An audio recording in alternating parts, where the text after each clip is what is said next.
hurt a lot being an arborist for one reason or another, and I think it was because I was working for somebody else. Since I started working for myself back in 1997 and onward, I haven't been, knock on wood, I haven't been hurt yet. But there's a lot of, it's a lot of physical labor for sure, doing the course construction end of it for sure. Well, you're using the love of what your experience and I love what Louise said. You're a part of training that horse. I never thought of it that way, and what does that mean? Because you're building fences that some of these young horses, right, the various levels. Can you talk to our listeners a little bit about that? What your thought process might be when you're building these courses? Sure. I mean, that's what I find my connection to horses is that and the riders, that it's my responsibility to lay out a track based on the ground that I have available to me. So there's you don't want to overface a horse with severe terrain. Now the jump might be simple enough, but you have very severe terrain, so that will make it much more difficult. So you have to be very aware of the terrain you're using, and then you have to be aware of who you're designing for. So it's very easy to overface a novice horse for obvious reasons, and you want to go about designing the course that this is for a novice horse and a novice rider, and you want to give them the building blocks to ride that course successfully. Give them all the best chances they can get, that they have to get through it successfully and have an education at the end of it. And then I love is that, I see that novice horse and the very next year that horse is riding training. And I was a part of that. My design, my courses are a part of helping horses and riders develop to the next level. And so I think of the lower levels as developing and then the upper levels as testing. And there's a fine line between test and develop, and there's a fine line between safety and test. So at the lower levels, it's all about developing and encouraging and developing confidence. And the upper levels, it's about balancing testing the horses with the danger of the sport, with the risk of the sport rather. That you don't want to overface a horse, you don't want to make it too risky, but there is a test there in order to get them to the international level. That's profound, simple but profound, and another way to look at it, from development to test, because you're right, and you are a part of that. Yeah, and horses are, they are very simple animals. I mean, they're complex in their own way, and they're beautiful, and they're fragile, and they're tough, and they're all the things that you can pick any adjective and throw it at a horse, and it's probably true. And so they're a complex animal, but what they're asked to do, if you keep it simple, they'll respond, magically. That's what I love about horses. I used to run a therapeutic riding center in Warwick, New York. And, people say, oh, how does all this happen? Well, the horse is just a mirror, and they are very simple. They speak the truth. That's what's so wonderful about them.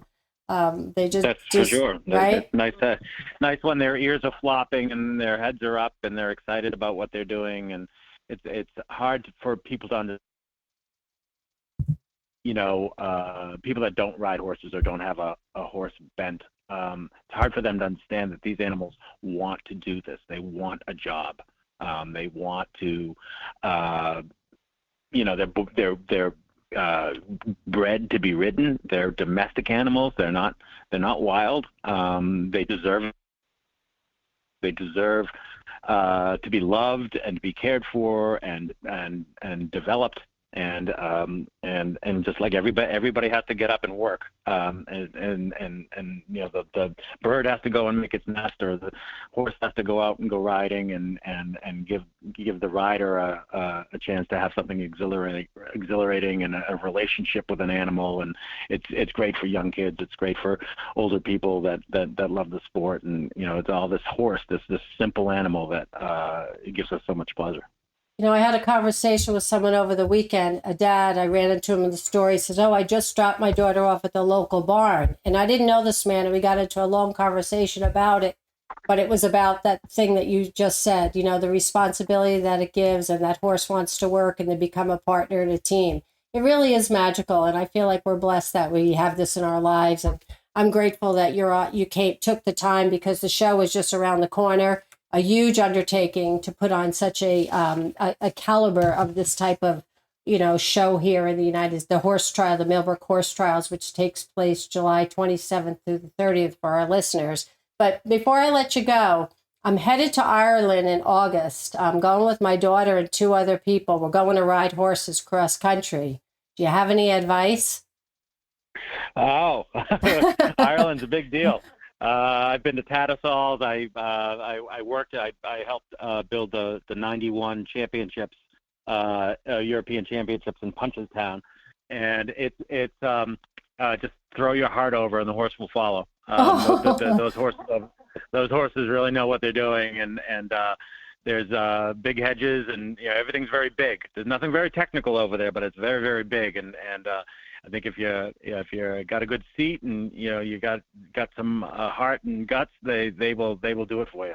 Boy! They just want you're just along for the ride with the horses. I have a friend who's a big time dressage rider, FEI level. I said, "Do you want to come?" She says, "No, ma'am." She says, "I went there on my vacation and we got on those horses." She says, "No way I'm going back."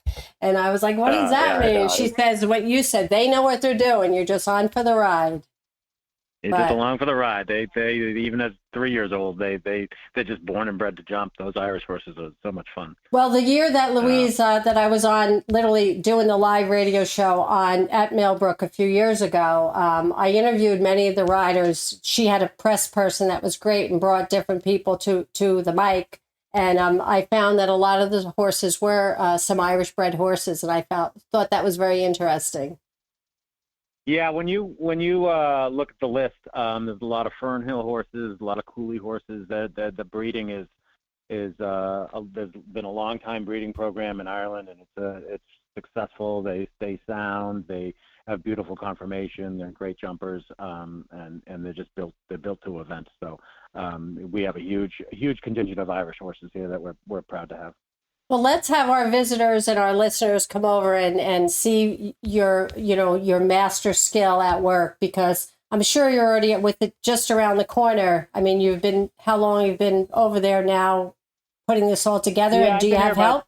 Yeah, it's been about 4 weeks so far, and I've got this week I do have another event next week I have to sort of put together too down at the horse park in New Jersey, but then obviously the week of the event.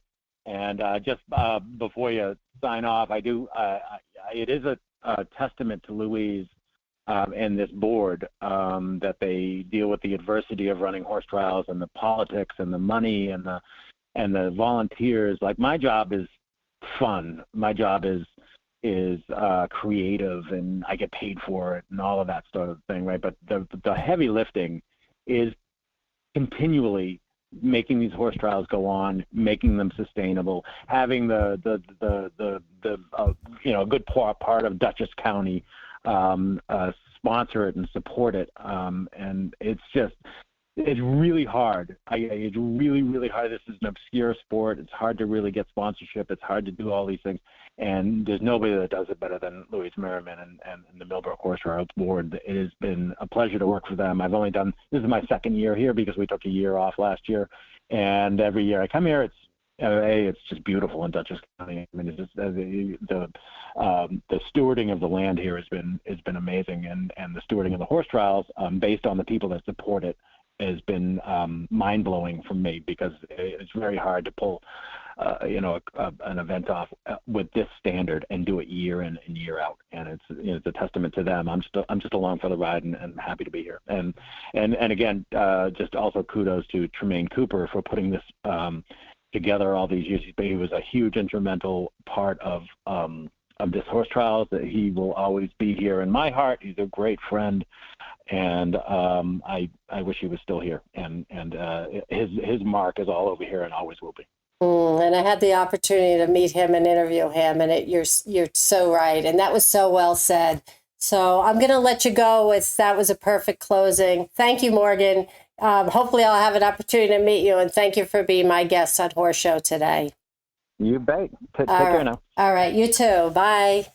Boy, that was two wonderful guests from the Millbrook Horse Trials, Louise Meryman and the course designer Morgan. Amazing. I love to have people on like that just, go with what their heart's desire is and bring such beautiful passion to their work and to the horse community itself. But I want you to go over to the horse show. Take time to go to the Millbrook Horse Show, July 27th through the 30th, and experience it. As Louise said, you want to get over there Friday, Saturday if you can, but there's Olympic caliber riders. You're going to see the best of the best, and a great opportunity for the families. With that said, I want to thank you for joining me on Horse Sense Radio. And remember, we're always trying to make a difference in the world. And remember, keep horsing around. It just makes sense.